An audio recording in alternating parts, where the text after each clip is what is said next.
Il seminario che sta tenendo a Nulla per 2 pomeriggi, dal titolo Carrasegare me non ti cander, carnevali da documentare e storie di comunità, è un viaggio che stiamo facendo all'interno del carnevale tradizionale in Sardegna, o meglio dei carnevali di Sardegna, perché ogni paese, riferendoci al periodo tradizionale che possiamo far terminare intorno agli anni 60, inizio 70 del 1900,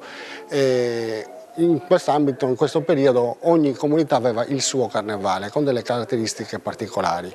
Nel corso del seminario stiamo analizzando queste sequenze, che so, dal calendario alle maschere, ai balli, all'organizzazione delle varie sequenze, la pentolaccia, le corse con i cavalli, i canti, gli strumenti musicali, tutta una serie di aspetti che vanno a formare quel complicato puzzle, come definiva Diego Carpitella, che è il carnevale.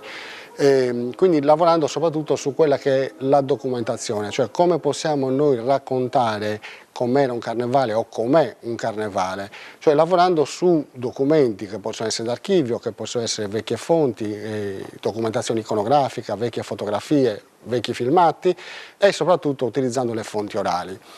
Attraverso questo incrocio di queste fonti noi possiamo ricostruire attraverso il carnevale anche le dinamiche della comunità, le sue trasformazioni a livello sociale e a livello economico. Quindi prendendo come tema il carnevale noi possiamo anche analizzare e rivedere come si è trasformata una società o ogni singola comunità sarda.